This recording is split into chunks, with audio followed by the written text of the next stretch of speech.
now, it's Dan Aberhart here, today's host of the Growing the Future podcast, where we talk to folks who like to innovate, collaborate, and transform the agricultural industry.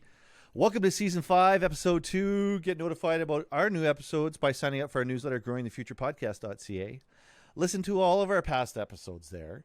You can also follow us on Twitter, Instagram, Facebook, and TikTok for additional content, and watch the video of this conversation on YouTube. Find the Aberhart family of companies online, starting with aberhartfarms.com, where we grow food to feed the world in Langenburg, Saskatchewan. Suregrowth.ca, where we offer precision agronomy consulting services. ConvergenceGrowth.com, where we accelerate solutions across food, health, and agriculture. And AberhartAgSolutions.ca, where we deliver one-of-a-kind fertility solutions of the future to your farm. Find the links to everything I just mentioned in the episode notes. My next guest, I have been watching from the time when he was an agricultural precision and telematics specialist for Markeson, New Holland in Western Canada here, when he began producing videos about his work on YouTube, probably around, I think, 2016. But this man has been all around the world with precision agriculture. He is currently an instructor and course developer of GIS, telematics, UAV, and the Raven Omni Power platform at Olds College in Olds, Alberta. When he isn't teaching in Canada, he is instructing Ukraine military trainers on how to use drones so that they can inform soldiers on the front lines how to use this technology to their benefit. And he's going there tonight, so we're going to talk about that today. We're going to talk about this individual's adventures in agriculture all around the world, from Ukraine to Australia to Canada, the work that he's doing as an instructor and in precision ag at Olds College, and now how he is helping Ukraine, his home country, using his knowledge and skills with drones, and how you can help in that fight. Welcome to the show, Yevgen Mykhaylichenko. I so apologize. I practiced it. I wanted to do you justice. It's fine. Thank you so much for invitation, Dan. Hello, how are you? I'm doing really amazing, man. How are you doing? How are you feeling on the eve of leaving for your home country to go to the front?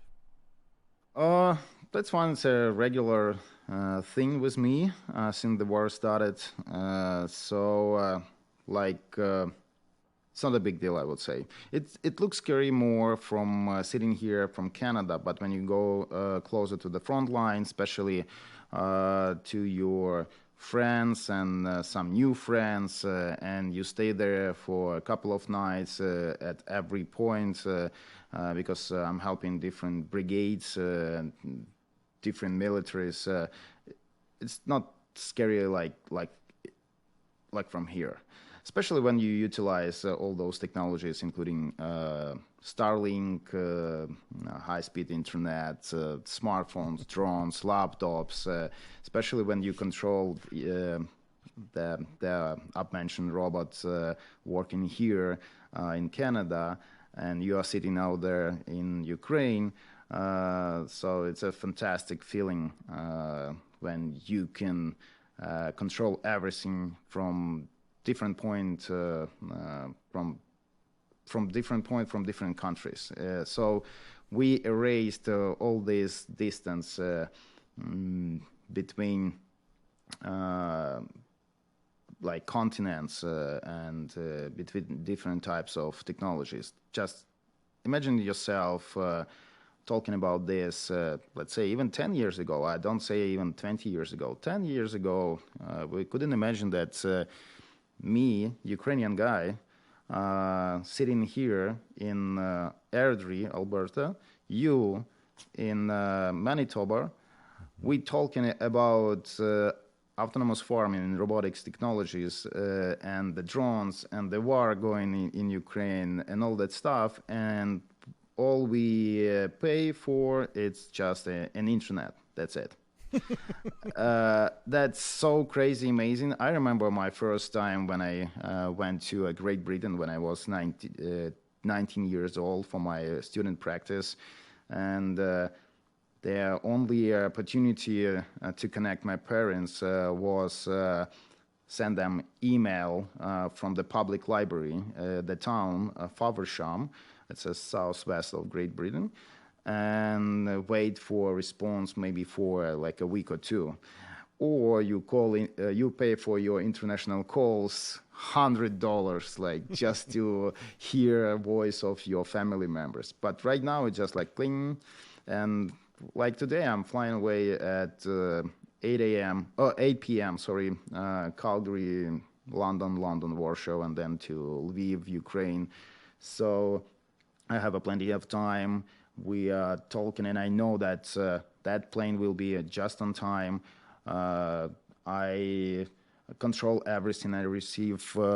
Control everything. I mean, like a process and receive all these messages that, hey, Yevgen, it's time to pack up your luggage, blah blah. So we speed up the process of leaving, and we also control everything. That's amazing. It is amazing times that we're living in, Yevgen. And I appreciate the opportunity through technology to be able to talk to you, because I think you have a lot of interesting things to share. But let's start with, how did you start traveling internationally? What is your background? Tell us a little bit about going around the world from your home Ukraine to Australia to Canada. Tell us about your adventures, because you're a very adventuresome guy, and it seems like you have no fear. Tell me about that. No, you should have a fear because only not smart person doesn't fear. Yeah, so briefly about myself, I'm 39 at the moment. I grew up in a small town, I would better say it's a village, Krynichki, Dnipropetrovsk region, central part of Ukraine. And I was like a regular guy playing soccer, but we call it football. My dream was to become a professional football player, soccer player.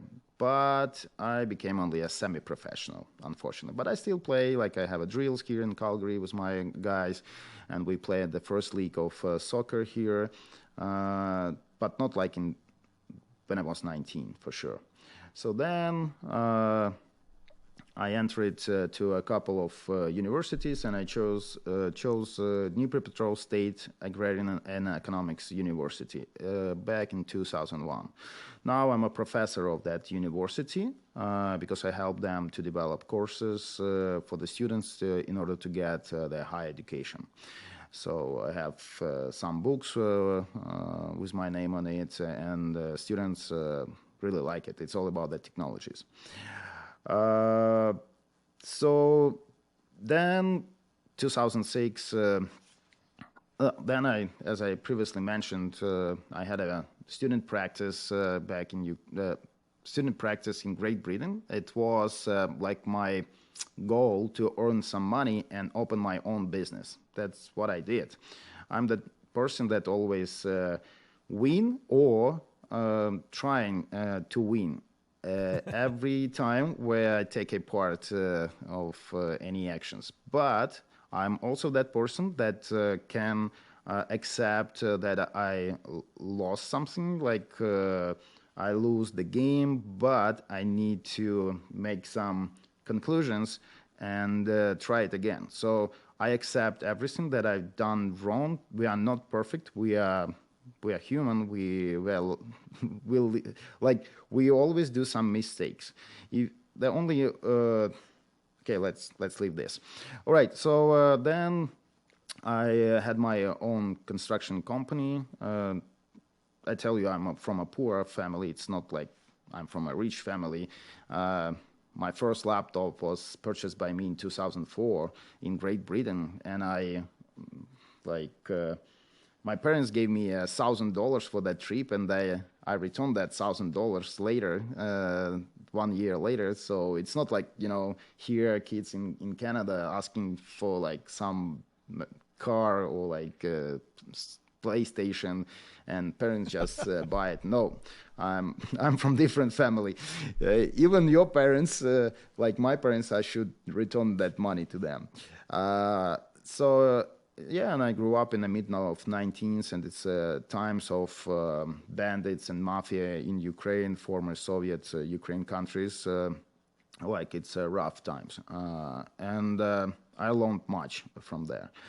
So then I graduated from Dnipropetrovsk State Agrarian University as a mechanical engineer, first education, and second it's account and audit. It's like finance here in Canada, so I have two high educations. But as I said, I moved to construction because I felt that I can earn more there.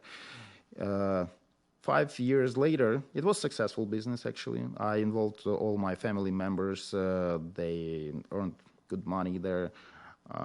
But I'm that person that always try to develop something, to improve my skills, knowledge, and I got bored really fast. Maybe in 5 years, like I started searching something for a new challenge and way to live my life.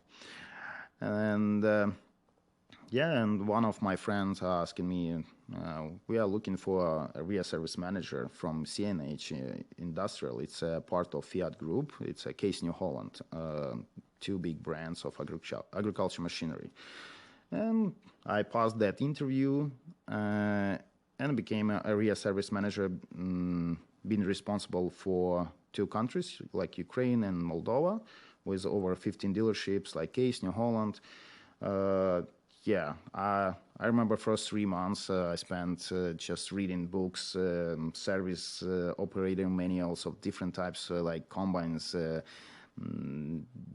But what I really like it's all about precision agriculture. It was 2010, 2015, 5 years at the representative office of CNH Industrial, but in Ukraine, Kiev. But I really like, they call it precision land management in New Holland and advanced farm system in KSH. But it's all the same. I mean, they're like two brothers, those systems. And the first telematics kit that I installed was in Moldova back in 2010. And then I realized I really like this and I need to practice that more. And every free time I have in my schedule, I just go to customers, to dealerships, and try to maximize the opportunity of using these technologies. And when I moved to Regina, Saskatchewan in November 2015, and then started working first with Jan's Equipment, KSH dealer, then with Marcus on New Holland. Oh, I'll tell you one story about Jan's Equipment. That's funny. All right. So, So, okay, let's few steps back. As everybody knows, Russia occupied Crimea Peninsula back in February 2014. And they occupied it and invaded eastern part of Ukraine, like Donetsk and Lugansk region. So for us, Ukrainians, we even if I applied for my Canadian citizenship recently, I still Ukrainian, and only my children will be Canadian, I believe. It's like it's a normal thing here in Canada. All our ancients came from somewhere. And I became a volunteer in that day. That we call it war, started since 2014, not that full-scale war since February 24th, 2022. No, but for Ukraine, we started our war back in 2014. But the rest of the world didn't feel that much. And I agree. I agree with that opinion as well. So after 1 year helping our Ukrainian army,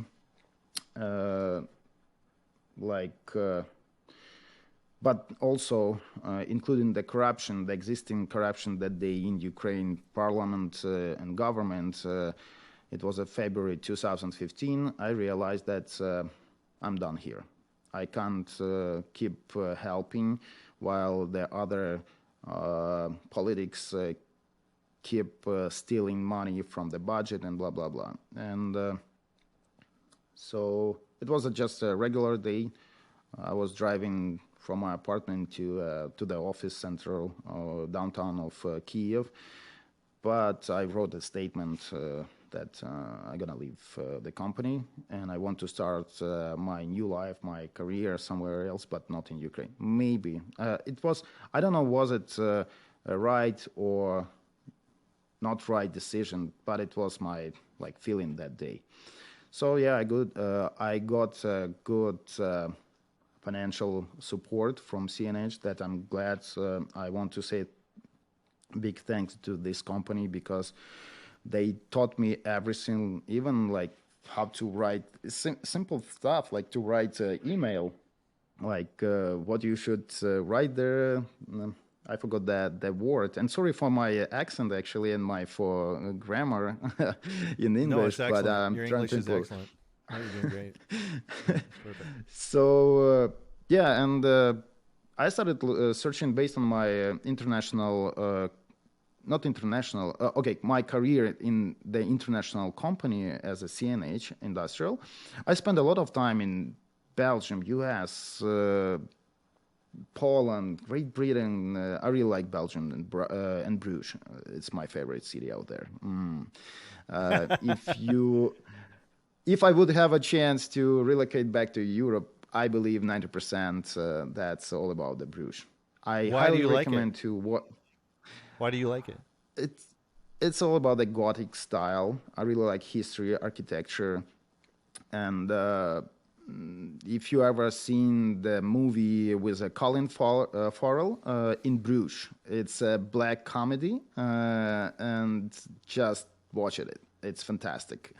And also it's all about the history. It's not far away from the channel, and Ostende, small city, and Dunkirk. If you know what has been Dunkirk, yeah, when it was the beginning of Second World War. So Yeah, back to your and story, you said you left Ukraine in 2015 because of corruption after, the Yep. first volley in the war started. Yep, yeah, and I realized I need something to upgrade myself and refresh all my minds, and yeah. So then I started searching for a job somewhere, and here's actually that's a recommendation for you guys who are listening me abroad. I sent just imagine over 1,000 emails to different countries like Australia, New Zealand, US, Canada, European countries, to all Case IH, New Holland, Claas, John Deere, Massey Ferguson dealerships across the world. I tell you, I have over thousands of them, maybe 1,200. And I got feedback only from 5. And I passed interview with 3 of them by Skype, and I got invitation from 3 of them, from Wagga Wagga Case IH dealership in Australia, somewhere in the countryside, like 1,000 kilometers away, deeply to the Victoria Desert. Then from Kansas City, Heartland Case IH dealer, and Janssen Equipment Regina. So I never been in Canada before, I tell you. But I visited a few times in a business trip, south part of US, training center of Case IH. And I thought okay, I heard that Canada is pretty the same as US. But it's the same common mistake what people doing, thinking about Russia and Ukraine is the same country. No, it's different. Different people, mentality, language, all different. And yeah, I chose Regina, but because I heard that the second group of Ukrainians, the biggest group of Ukrainians living in Canada, it's over 1.5 million people. At this moment, there will be probably around 2 million because of the war. Yeah, so I just packed my luggage and wait for my documents, then flew to Regina. And my first expressions flying or landing and watching from the window, airplane window, I saw, what's going on there? There is no tree. There is flat territory, no trees at all. I said, maybe we are landing to a different airport and we will relocate somewhere. I mean, like move somewhere, but no, it's completely different. However, I grew up at the same territory and climate as the Regina, so I became a service advisor with a Regina headquarter of Jans Equipment. I really appreciate that time, but it was not a long time, I tell you, and I tell you why. So, as I was a rear service manager, I knew all those standards from Europe, all those backgrounds, service manuals, and how it should be done with Case IH dealerships and New Holland dealerships. Let's call it CNH. And my position was service advisor. That's fine. They pay me well, but in 4 months they asked me to come to HR, and they say, Yevgen, everything is fine, but it didn't work with you. You are overqualified for us. I say, how come? Yeah, it's funny, but and I never heard these words. And every day, actually, living in here in Canada, I still learning some unknown words, and I really like it. I really enjoy my life living here in Canada. So they said, you're overqualified for us because people or position like you held in at this moment, they need probably a few years to reach that level. But you've done this in a few weeks. You are boring working with us. We see that. And the first, what I did, I just used my Google Translate. What does it mean overqualified? And overqualified, it means you are not for us. And they say, yeah, we can buy you a ticket back to Ukraine, but it didn't work. I say, all right. I have applied for my PR card in Saskatchewan, and I wanted to stay in Canada because I really like it. And it was a rough time because all business went down. Many people were returning from Alberta back to Saskatchewan, searching for a job even on the farm. Yeah, and then I started looking for a job at the and I found Marcus in New Holland. It's just neighbors to Jans Equipment, but based in Emerald Park. And if Derek Marcuson is will be listening to this podcast, I want to say, Derek, you are my best friend out there. I really appreciate for your help because you believed in me.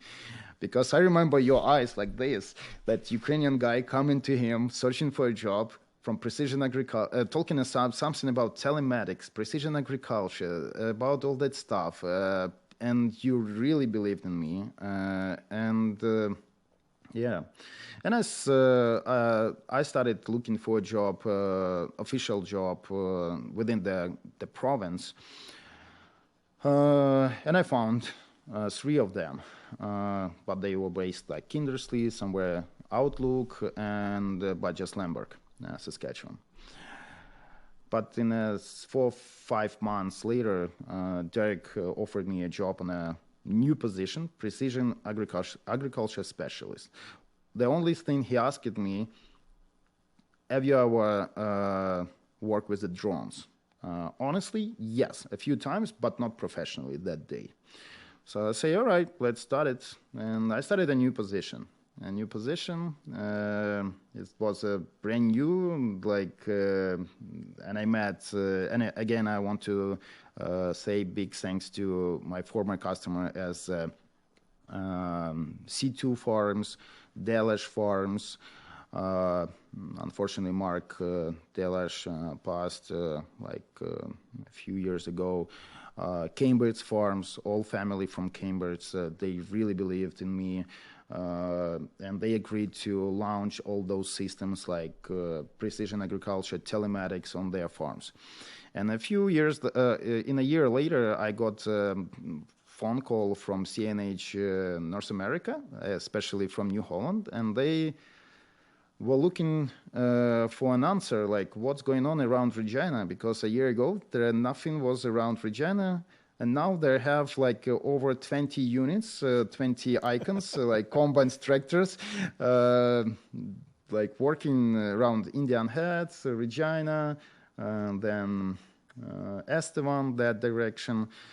And someone told about a Ukrainian guy working at Marcus in New Holland. And as I worked internationally and back in CNH Ukraine, they knew me and they started helping me. So yeah, once I finished my job with Marcus in New Holland, I got invitation from the other Case IH dealer, but from Western Australia, Esperance. That guy, the owner of the dealership, came from Australia to Regina. He never seen minus 40 and the bisons. So I showed him bisons around. Sorry, bisons, buffaloes, bisons. Yeah, we call Buffalo, yeah. like that. Yeah. Yeah, buffalo. Bisons, that's European name of it. Yeah, we signed a contract, and it's all based on my YouTube channel. So I started 2 YouTube channels. My Agro Canada, it's my personal one, and also for Marcusson New Holland. That's later. Marcusson was purchased by Mother Group, and now it's a Mother Group YouTube channel. I realized that every half of the year, it's like with your iPhone or smartphone, you receive that updates of your software every 3 months, every 6 months.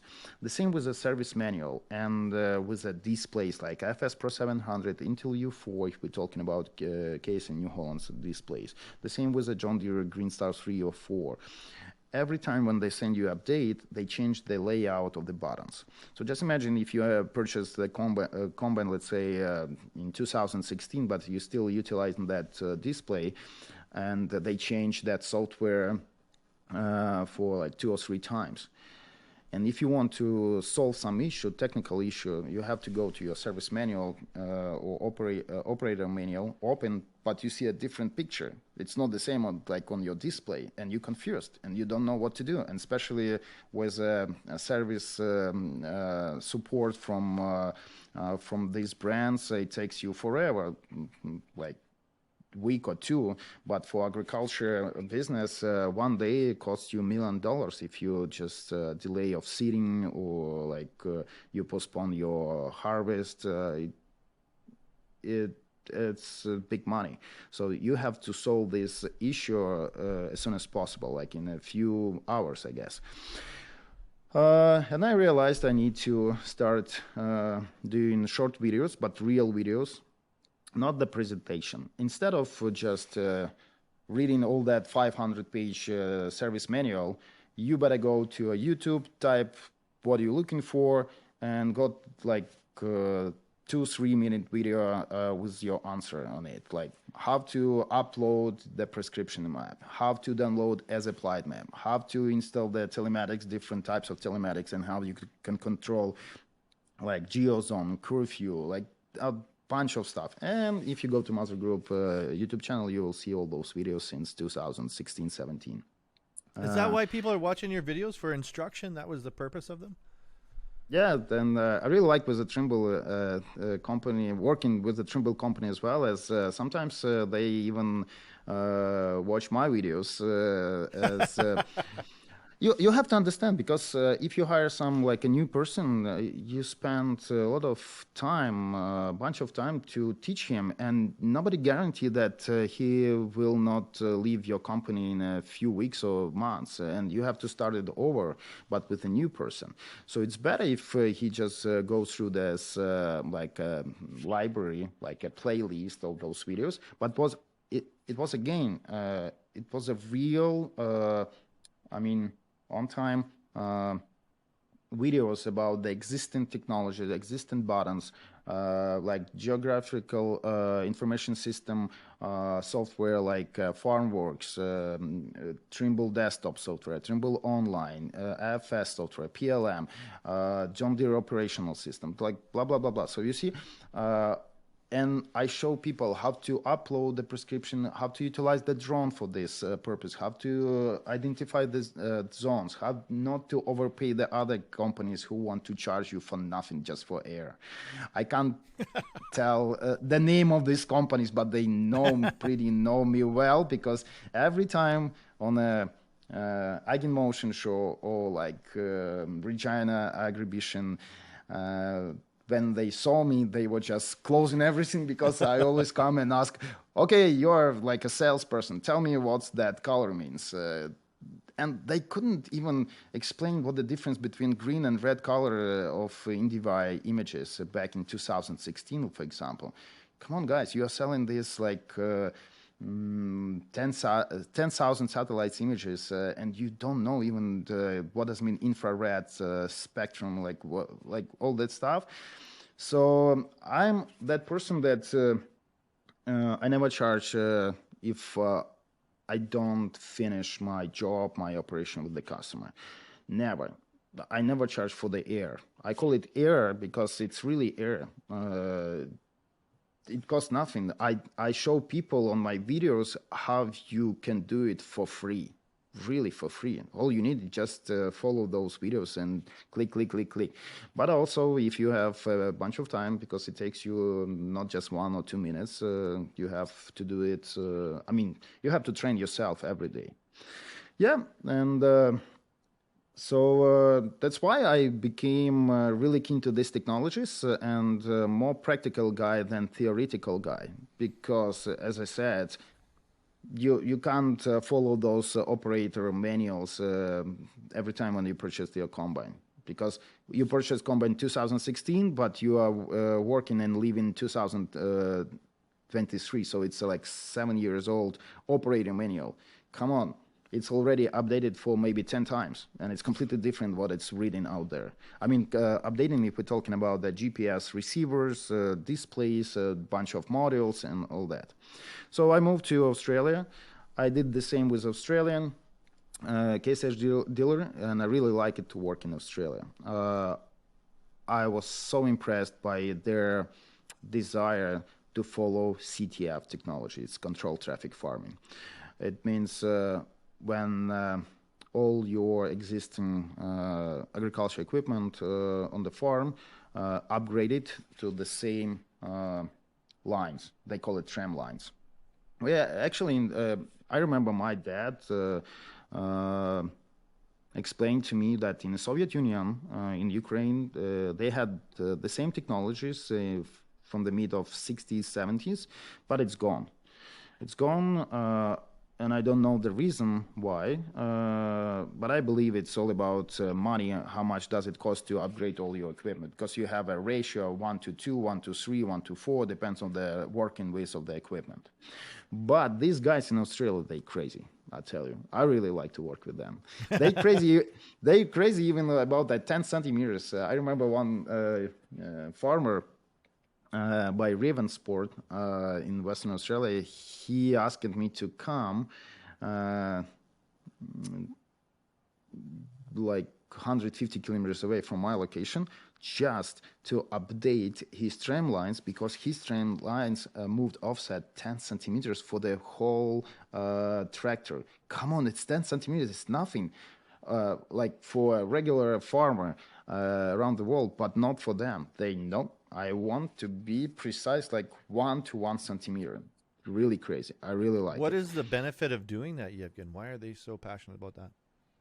First of all, it's fuel economy. If you type and go to the government website, in Australia, you will find an article written maybe 2014 or 15, where explain everything in details.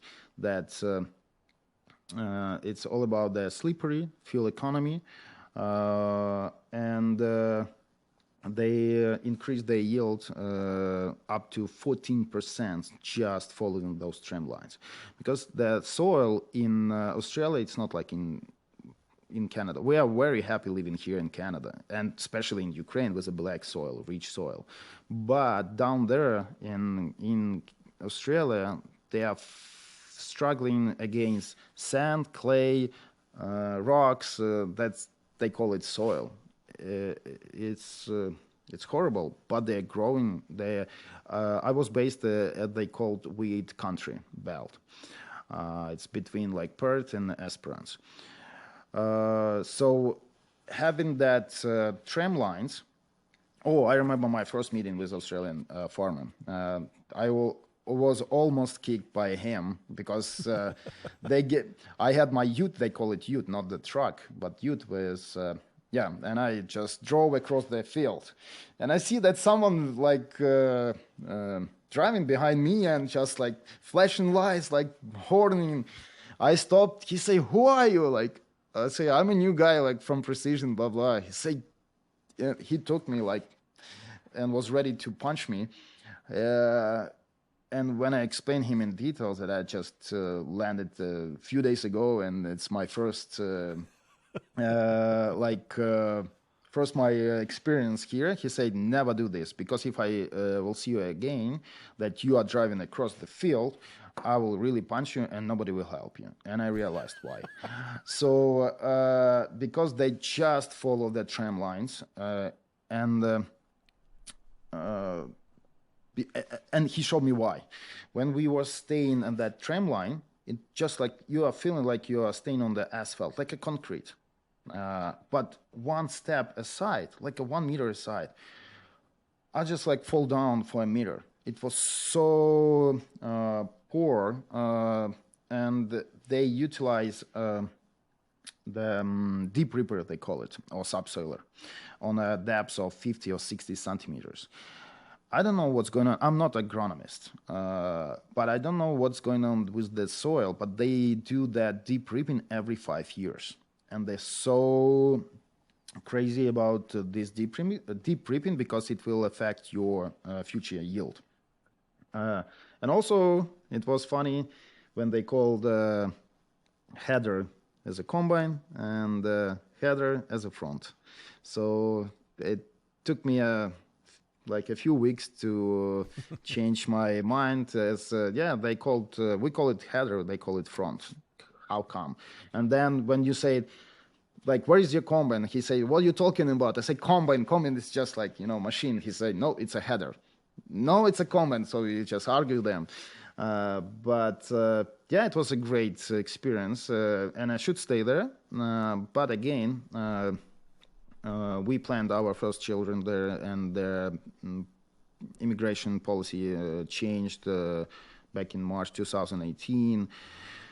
And we realized that, okay, better move back to Canada, but not to Regina. You couldn't have a baby in Australia, their immigration policy?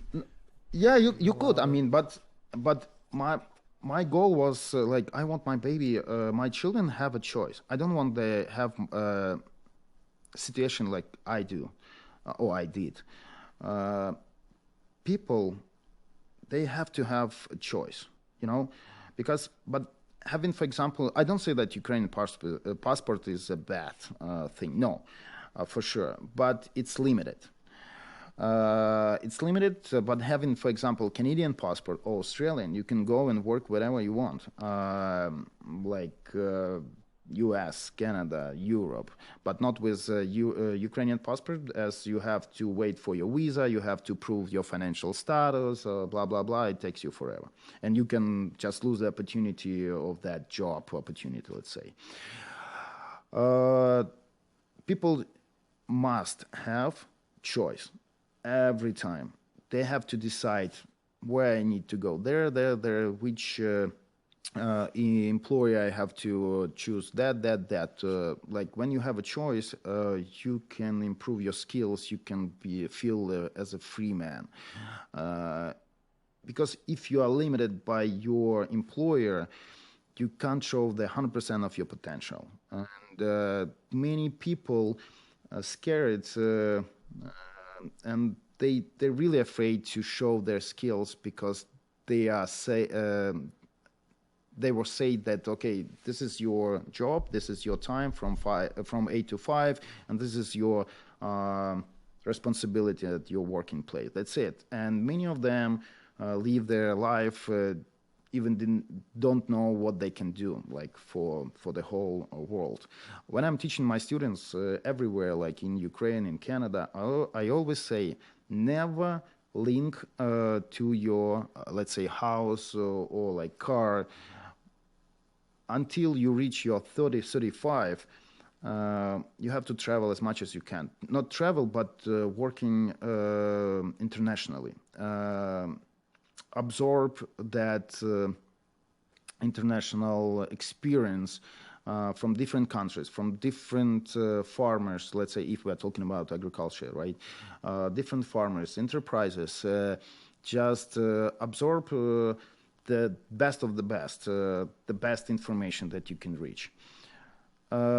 That's my credo. That's how I living. And sometimes you have to spend sometimes overnight all in transmission oil. That's your experience as well. Now, I really like talking to farmers when they ask me tricky questions, because like they always and farmers, I tell you, they're very smart person. They know everything. Like they are engineers, they are bookkeepers, they are like they know everything. So yeah, and we were talking about Australia, right? I forgot. Yeah, we're talking about Australia. Immigration. Yeah. Yeah. Yeah. The reason you came back to Canada, did you come from Australia and come back to Alberta then? You went to Alberta? Yeah, to Alberta, to Calgary, and yeah. So let's finish that story about Australia. And if you are not Australian, even permanent resident, but just with a 2-year working visa, your baby will still get Ukrainian citizenship, not the passport. But it's a different situation here in US or Canada. Even if you fly over our country at the plane, you still have Canadian citizenship. It's crazy. It's fantastic. That's I really like it about Canada, and open opportunities for all immigrants. Yeah, we came back to Regina and moved, and I got invitation from Trimble, Strathmore. They just Vantage Canada West, they call it. Oh yeah. Now it's gone. Yeah. So you see, the big problem of all. Okay, it's only my opinion, right? I don't want to push or say that only. I'm saying right words, but the others not. It's only my opinion. Everybody and every big companies, they do a big mistake. Instead of invest to the precision agriculture software, desktop software, where we collect the data, they try to upgrade the displays, to buy a new combine with like the existing technologies on the market for years. We call it iron. Like iron. It means like combines and tractors. So I'm trying to tell them, okay, instead of investing in a new combine, better just concentrate your attention and invest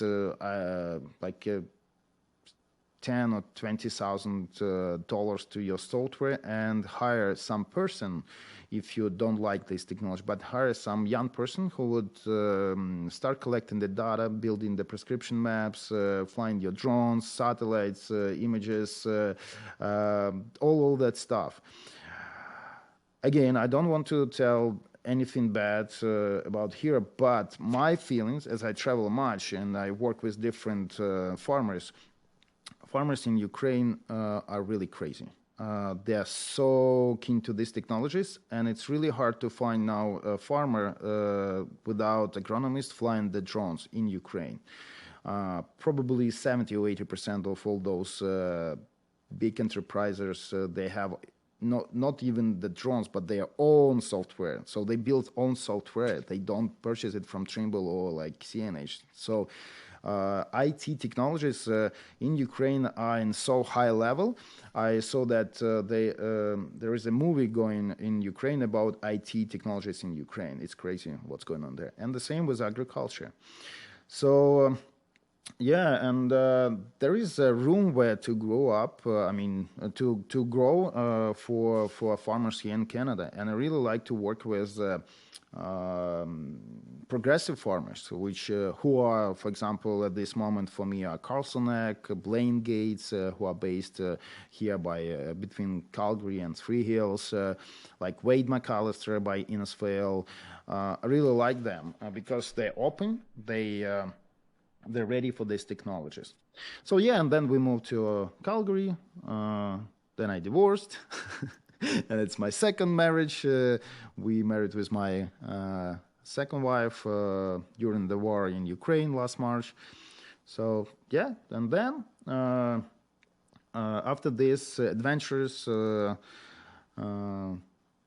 I decided that I really like Calgary because I always, every long weekend, living in Regina with my first wife, we spent in Rocky Mountains. That was our dream to like settle down by mountains or like by city like Calgary.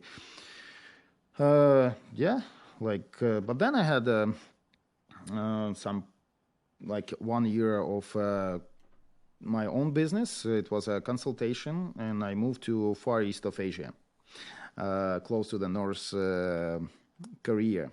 Actually, it was between Japan and Russian Federation. It was a big enterprise with 8 Case H combines, and they would like to start over and start all those implement all those technologies, but from scratch and in correct way, in the right way. So they hired me. I spent there probably up to 6 months, but flying for like 4 times, like for seeding, spraying, harvesting, and training, blah blah. So not staying like 6 months in a row, but for different operations. And then I got invitation from Olds College. I have a friend, Alex Melnichuk. He's a Belarusian PhD. He's a chief here in Olds College. And he said, Yevgen, I heard about you as a good specialist. Would you mind to enjoy our to join our team as we purchased DOT that time that called DOT's autonomous farming platform, September or October 2019. I say, and when he offered me, it was like beginning of 2019. And I say, no, I just moved back to Ukraine, and I flew from Ukraine to far east of Asia. So I will back to Canada maybe in the end of year. Say, unfortunately, okay,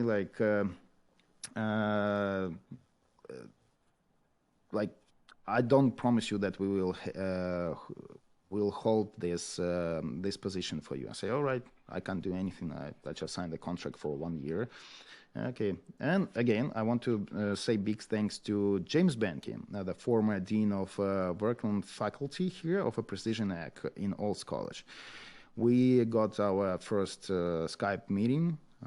He agreed to wait for my return to Canada, and they offered me to develop courses.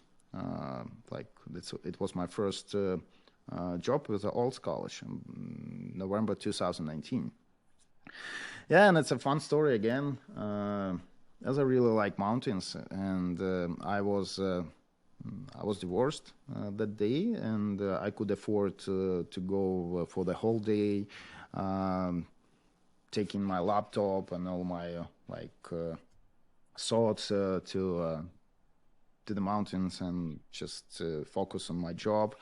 They offered me 2 short contracts about developing the courses.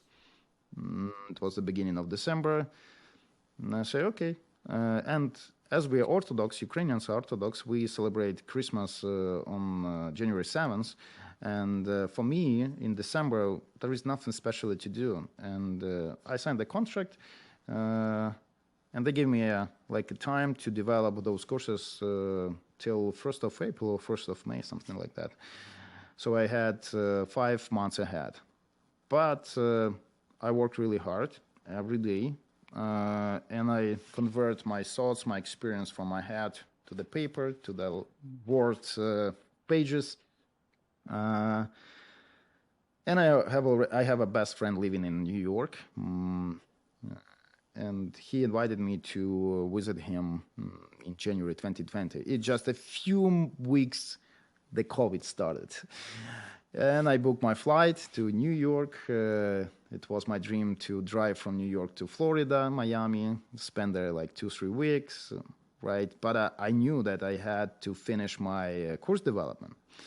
So I worked really hard the whole month in December. And then I emailed to James Venke, to a dean, that James, I'm ready. I'm finished. We need just to finalize with editing team, and I'm free to go to US because I have already booked my tickets. But he probably didn't understand me well about that. He thought I still may be searching for some help or clarification and so on and so on. And when I show up on the 2nd of January, I show them 2 developed courses with over 100 pages each, with videos, QR codes, all that stuff. And they were so surprised. They couldn't believe that. It's happened. 2 courses developed in one month. I say hurry up, please. I'm in rush. I have You to do fly everything away. fast, don't you, Yevgen? Yeah. Yes. You do And everything then fast, I've noticed. and then when I left to US and returned from US, they offered me, hey, Yevgen, we purchased a dot platform, but we don't know what we're gonna do with that. Would you mind if you just focus your attention on this platform? And I said, yeah, why not? I really like it. I heard about Dot, and my first meeting with the Dot platform was in Egg in Motion, July 2000, I guess 17 or 18. I believe it's 17, but it was weird small wheels, some funny attachments, implements. We said, yes, why not? It's all about Raven technologies. I like it. And again, I signed a contract for 1 year. I showed that what I can do, what we can improve. And that's the beginning of my alt college career. Now, at the moment, I have a 3-year contract, 2 years left. Last May, we were the first in the world who connected one-man operated seeder by Wade McAllister, young farmer by Innisfail, and our robotic seeder from Seedmaster. So it means one operator, one farmer drives 2 units. So I sent the dot seeder seeding the headlands, while Wade was seeding AB lines inside the field. That's how we improved.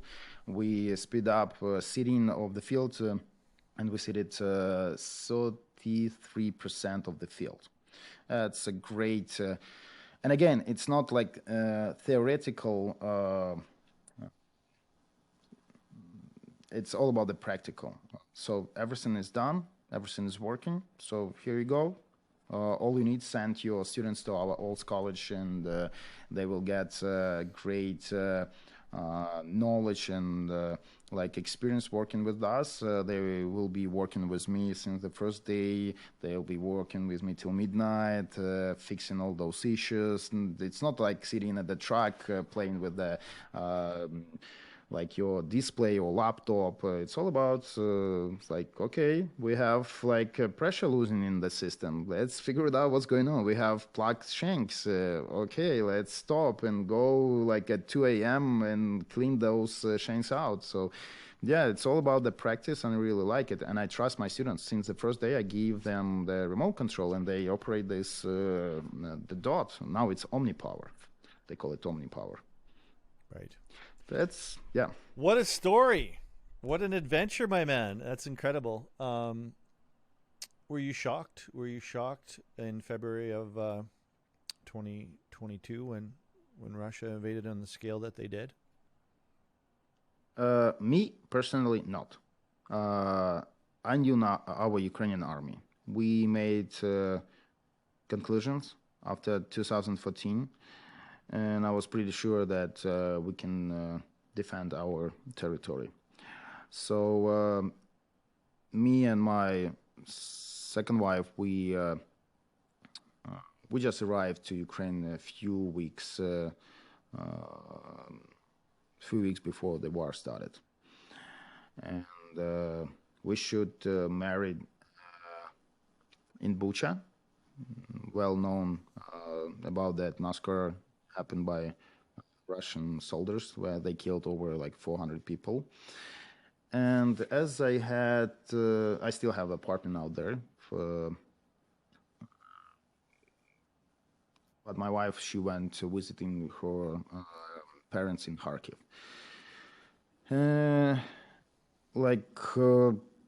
Our wedding should be on March 18, but it never happened in Bucha, as it was occupied that time. Sorry. And when Russia started bombing us, my apartment is just like a kilometer away from Hostomel International Airport, where the former biggest cargo plane Mriya was based. And yeah, I have a lot of videos on my smartphone. I recorded when they started bombing like all around with all these helicopters. I mean, like, we were ready to defend territory, but we were never ready for a full-scale like invasion, especially from the north part, especially from Belarus. Come on. Like it's a different country. Who knew that they can come from that side? And like Kiev, it's just by border with Belarus. It took them 1 hour to get to like our location. Yeah, and after bombing in the evening, me and the other guy, my neighbor, with his car, we decided to leave Bucha city, Bucha town, and yeah, my wife already, she left Kharkiv as well, because yeah, they started bombing. So the invasion happened on, they started invasion at 5 a.m., like Hitler did with Soviet Union back in June 22, 1945. Oh, 41, sorry, 41. So Russia started bombing as a Hitler, as a Nazi, early in the morning when people was sleeping, and we were not ready for this. Sure, me and my wife, we met in the central part of Ukraine, and we moved to the western part of Ukraine. We stopped at unknown people house. We didn't know where even we're going. What I took with me, it was it was funny. So I had a backpack. I put my professor certificate to there. I put some t-shirts, socks, underwear, then red caviar. I don't know why I took it with me, but I took something else, and yeah, that's it. That's I like many people like in Ukraine, and I thought about that. It's just like temporary, like for a few days, and especially, and it's pity that many people just lock their doors with their pets inside, and many of them died because nobody expected that they are leaving their homes for months, 2 months, especially from occupied territories, you see. And when those territories were released, many volunteers found out many dead pets' bodies inside their houses. Yeah, unfortunately, what happened there. So on February 26th, when we settled somewhere, like in a deep countryside in Ternopil, between Khmelnytsky and Ternopil region, it's a west part of Ukraine, I didn't sleep 3 days.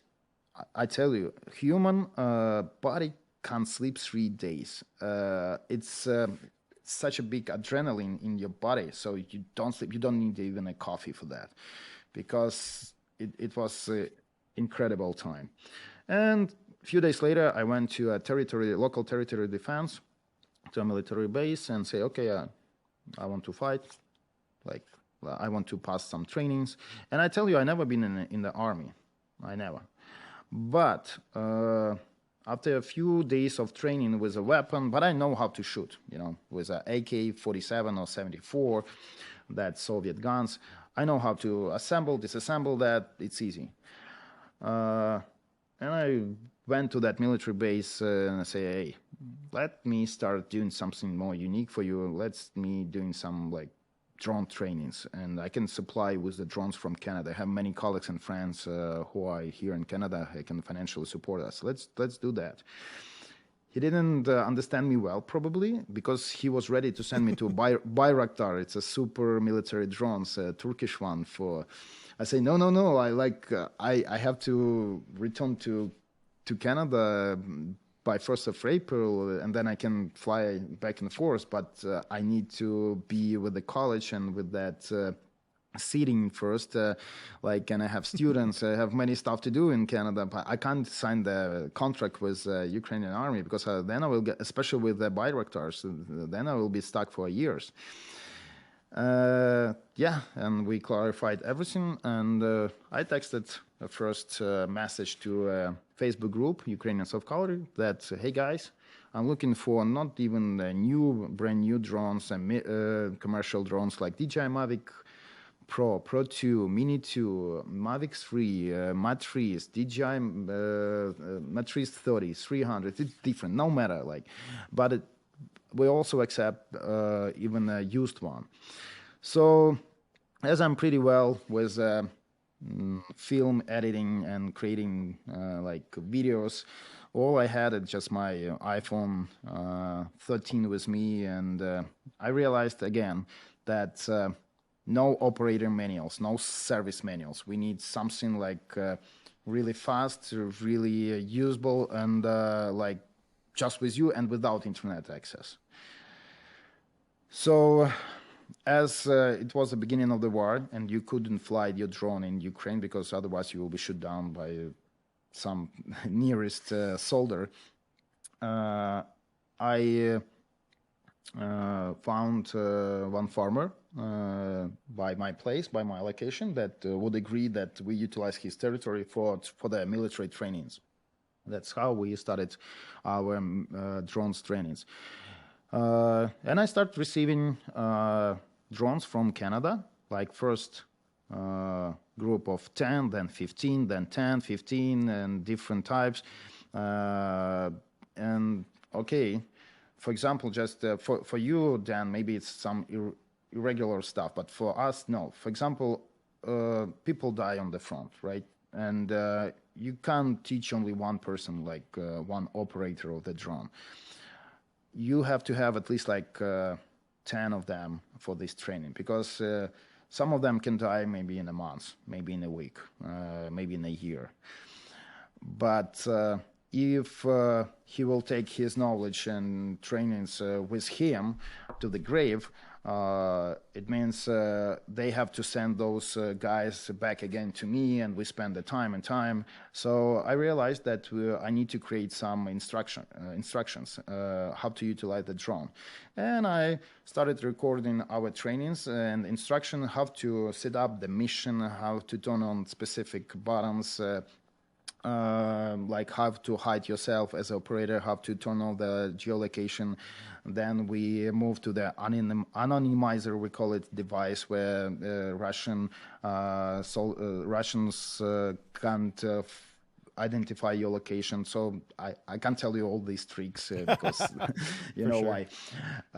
So then I created up to 3-4 different instructions for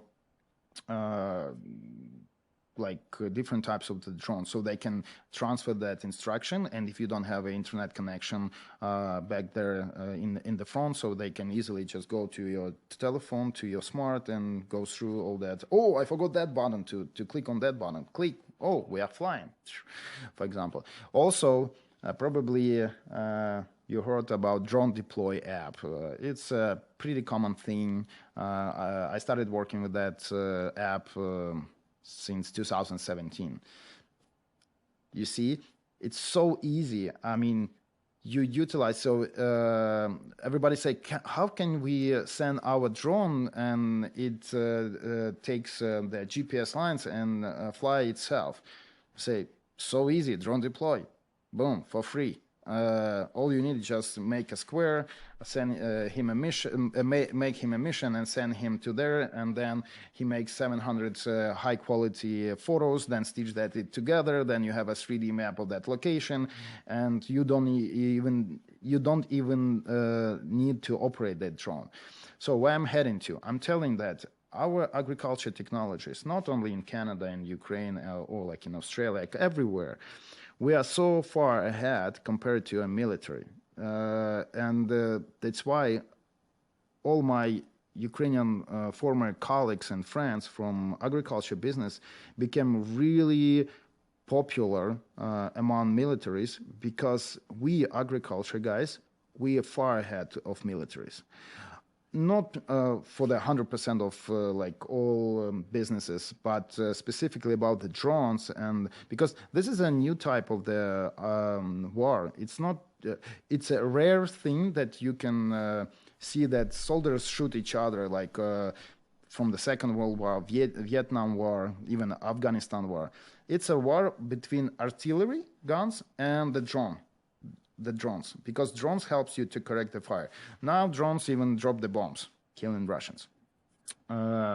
So, and then I started flying back and forth for 2 months, for 1 month, for a couple of weeks, bringing more and more drones. At the current moment, we supplied with over 126 drones, different types, with night vision cameras, with it's from like Mini 2 drones to DJI Mavic 2 Enterprise drones, which cost over $10,000. And I'm very I want to say big thanks to first, as we are talking about this now, to Mark Steckler from Didsbury, to Robert Syke, pretty well-known person across Canada. Yeah, we know that. Yeah, he helps me, as he has Ukrainian roots. He helps me with a donation on the drones. Specifically, I want to say big thanks to my old college team. They really support me. They understand what's going on out there in Ukraine. They let me go. Let's say it was the first time in June when I was like 20 kilometers away from the front, using the Starlink connection for the high-speed internet connection, and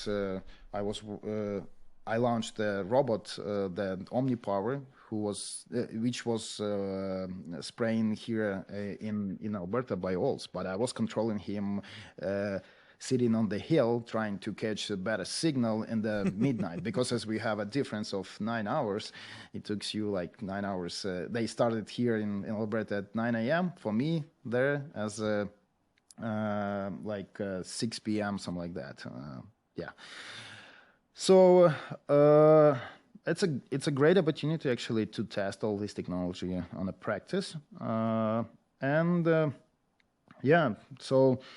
And also, I want just to highlight that, again, I'm so grateful to have all my subscribers, different farmers from different countries like Sweden, Norway, Australia, who donated and keep donating for the drones. If Dan don't mind, I would like that you just post some my card numbers and Paysend, PayPal. There are others where we donate, and I tell you, if you subscribe on my Facebook page, you will see all those photos where I'm going teaching. My wife doesn't like, because when I'm going to the front line, I turn off my smartphone for 3-4 days, because I don't want to be captured by Russians. Yeah, don't do So that, man. I don't want any bad news from the no, it's front. okay. It's okay. But it's also just, Dan, it, it's it's it's not only like you come in and train them. It was really uh, how it's better say, we should do this training in the beginning of the war, maybe the first 3-4 months. And I have the other two instructors from the Syngenta Ukraine company, who they are agronomists actually, but if I send them drones, they go with those drones to the front and teach the militaries. But it's also about when our Ukrainian soldiers are really smart. They're very smart. And but it's more about like support. When they can see that the guy from Canada coming with the drones, not to west part of Ukraine where it's peaceful zone, but Right. go to the front where they just were shooting a few hours ago. They were at big risk to be killed. And here's the guy from Canada bringing some like military backpacks, gloves, drones. He's here.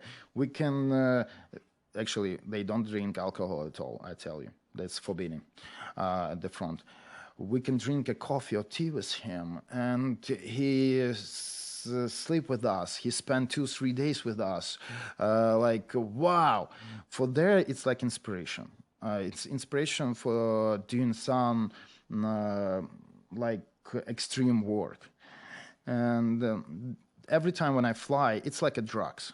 When I move from one brigade to the other brigade, from let's say from Bakhmut to Kherson, from Kherson to Kharkiv, I tell you, it's like a drugs. You are leaving, and only 5 or 10 minutes passed, you understand that you won't get back to them. You want to spend more time because everybody has different life story, their experience. Some of them doctors, some of them IT guys. They're very smart. Some of them have like 3 high educations. Like some of them knows 7 different languages. Crazy. I tell you, I learned something from them, and I really like to be a part of this process. So I don't know for how long this war will last, but for sure it's not for a year or two, maybe even longer. Against Ukraine at the moment, fighting 3 countries. It's Belarus, Russia, and Iran, with those kamikaze drones. Yeah, this is a brief story. What do you see? What do you see for the future of Ukraine? What do you feel in your heart's going to be the outcome? I mean, it's galvanized the people. It's brought the world together. You've got a world perspective. What do you think's gonna become of Ukraine? You see, I'm working on different many projects, volunteer projects. One of them here, it's I have already created with our old college members, team members, the program for Ukrainian teachers from specifically from my. I want to start from my native city, from the university that I graduated from. It's a Dnipro State Agrarian University. I want to win a grant from Canadian government, and if someone will hear me from Canadian government, from educational system, please help me. My idea, I have created everything for that. My idea, as many of the Russians, they are destroying schools, universities, they want to destroy all that can remind you about Ukrainian culture and educational system. My target, bring first 4 trainers from Ukraine, from that university, for a couple of years, specifically for summertime, for 4 months, from 1st of May till 1st of September, because they still have to teach their students back there in Ukraine. It's a 2-year courses where I will teach them how to utilize these autonomous farming technologies, geography information system. They have a great theory, I mean, back in Ukraine, but they don't have instruments, they have tools. Here in Olds College, they have everything. What I really like about Olds College is about tools. I call it tools because whatever I want, I just go and ask, okay, I want to launch this project, and they say, prove.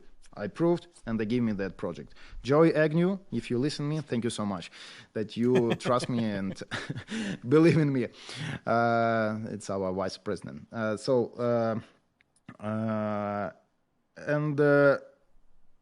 I truly believe that our educational system is still corrupted, unfortunately.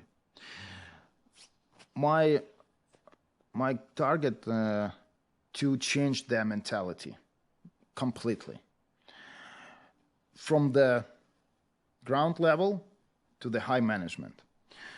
I want to show them that having those trainers, teachers, and here in Canada, teaching them, giving and passing your knowledge and skills and your experience, you can change their mentality. And then I want to send and ship these tools from Canada to Ukrainian university first, if we're talking about agriculture. I truly, truly believe that our educational system will change. Because we have a great people with the theory, but we don't have the practical side of the business, I would say. For example, if we are working here with autonomous farming, they are working with 30, 40 years old tractors like DT-75 or Belarusian tractors. Crazy. So what will happen with Ukraine? Sometimes when I meet people, Ukrainian people, they saying that, oh, we'll be very popular. Everybody will want a Ukrainian passport in the nearest future. Blah, blah, blah, blah, blah, blah. I say, it's not about that. It's inspiration, and we are building our nation at this moment. When people say, we got our independence back in 1991, when we got independence out of the Soviet Union, when it collapsed. I said, no, our independence started since 2014, when Russia first occupied our Crimea Peninsula, when we lost first our soldier in 2014. When you lose your friends, relatives, when you see blood, it's a price for this independence. It's not independence. It's not like when you sign some papers and you celebrate it every year. Independence, it's when you lose something and you realize that that independence cost for you. It's a huge price. Why I'm saying this, I'm trying to not to cry, because it's my dead friends are just like standing in front of me, and it's a cost of independence that we are getting right now. First of all, we don't want to be identified, oh, Ukrainians, oh, you Russians, oh, it's just by Russia, or like, you are Russians, right? No. People now know that Ukraine is a separate country with a brave people, with great potential, with IT technologies. Like in Ukraine, we don't keep all these documents like driver license, passports, like all that stuff. We have everything in our like smartphone. If police stop me, and I forgot my driver license, I show him my driver license on my smartphone. I can check all penalties. Like I can set up my meetings with any government guy using my smartphone. That's coming from Ukraine about these IT technologies. I hope that this war will finish soon. And we will release all our occupied territories, because there are many, many Ukrainians who are living on the occupied territories at the moment. And I don't know what will happen with Russia. But there is no a source scenario after that. There are only two scenarios in my mind, in my opinion, sorry. First, either Ukraine disappears or Russia disappears. We can't live side by side because it's already happened. They killed, they destroyed thousands of Ukrainians, civilians Ukrainians. They killed many Ukrainian soldiers. And they keep doing this. But thanks to all European countries and all who believe in us, who support us with military equipment around the world, I am so grateful to them that they keep supporting us. And if all civilization and all those countries, European countries, believe in us, it means like we are on the right side, on the light side. I hope that all those, not I hope, I'm pretty sure that all those destroyed universities, buildings, residential buildings will be rebuilt or built from scratch by European architectures, American architectures, Canadian architectures from scratch, and it will remind us the price of this war. And please read books about history, read carefully and don't repeat the same mistakes as European countries did during the last centuries. I'm talking about First and Second World War. And if we don't stop this war at this moment, at the early stage, it can become a third world war. It's coming to this stage. And I don't see that you have to support us. But if you donate, let's say $10, $20, it's nothing for you. It's just, you don't drink one extra coffee cup. But for us, I can buy more drones. I can go to a front and we can save some soldiers' life. Finally, if it will become, because Putin he's a crazy guy with that nuclear weapon. He is like a monkey with a grenade. Nobody knows where he will throw this grenade and what the next step will be done by his army. But if we will not stop it, it will be the same as with First and Second World War. As Canada, NATO's member, they will send their soldiers and their sons, grandsons to this war. And unfortunately, they will die. I know that because I learned much from these two world wars. Better to stop this at the early stage than some of your relatives will be sent to this war. And if you don't know what numbers and how many Canadian soldiers died and were killed on those two wars and how many wounded, just go to Google search, type it, WW1 or 2 Canadian losses, and you will see it's a big amount.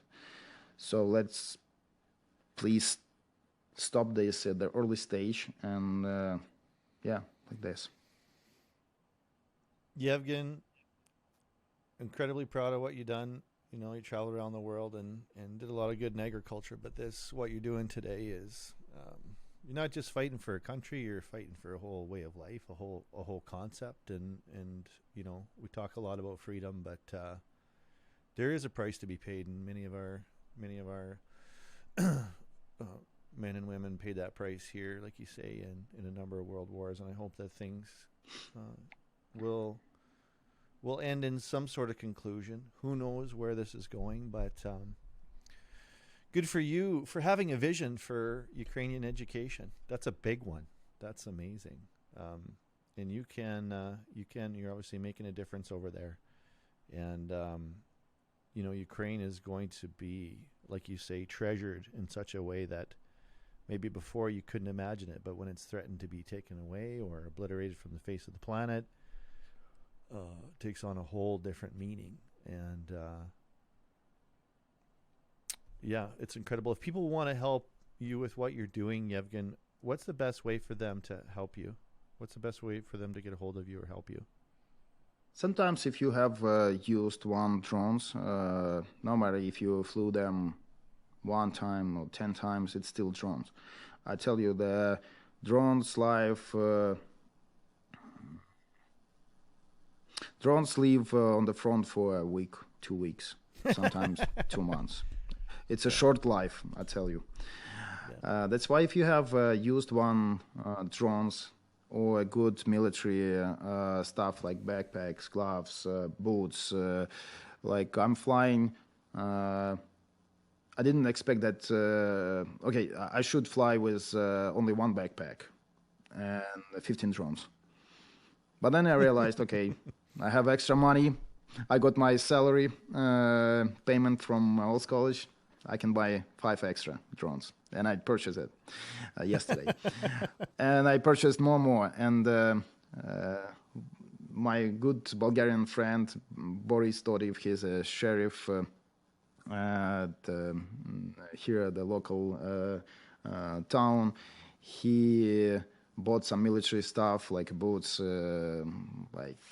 again gloves, some hats, and he brought it to me. And I say, okay, I need to order one extra luggage, and I just did it. And it was the WestJet and British Airways.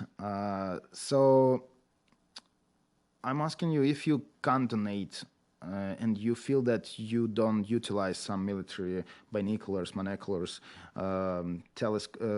periscopes, I'm glad to receive this and transfer it to our Ukrainian army, and you will see that. You will see that feedback, like photos and like what I'm doing there. And as a gift, I can bring you what we're doing at this moment. Actually, that's the last time when I was in Ukraine, October, November, 2 months. I took Russian missile, Uragan. We cut that missile on a small keychain fobs. And we cut it on 200, 250 pieces, something like that. And I put the GPS coordinates and the location and the date where it was taken from. And I brought those keychain fobs to Canada. We sold everything. Someone paid $100 for that keychain. Someone like $30, $40, $50. But at least I purchased at this moment like up to 25 drones, and most thanks to this keychain, people really like it because instead of just donating, they have some piece from the front. They can help, they can touch. That's crazy. I mean, like I'm gonna bring more this time. So yeah, if you have some, please donate. If not, it's up to you. Well, thank you, Yevgen, for everything you're doing. Yeah, go ahead. And I just want to finalize and want to say the last thanks words to my friend Dan Aberhart, whom I met back in my days in Saskatchewan 2016, where we met somewhere in Eigenmotion, I believe, somewhere one of Agribition. And I still have to come back and continue spreading Biosul. You better come back and get that job done this spring, man. You can't get in any trouble over there because you got a job to do here. You got to spread that Biosol on Jeff's farm. Yeah. And listen, we're going to be rooting for you. I hope that people have been touched by the story of you and your comrades in Ukraine. I hope that you have Godspeed over there and some good luck. And I hope and I pray somehow for a peaceful resolution and for the violence to stop. And somehow, if the world could go back to a more peaceful state, that would be amazing. But in the meantime, there's some hard and dirty work to be done, and there's men and women that are brave and courageous like yourself to do what needs to be done. So. It's amazing that you could share your story on the eve of you leaving again, and I wish you all the best. And thanks a lot for coming on the show and everything you do for agriculture and for your fight for freedom in your fellow Ukrainians. Appreciate it. Thank you for invitation, Dan, and glory to Ukraine. Glory to Ukraine. Absolutely. Awesome. Thank you.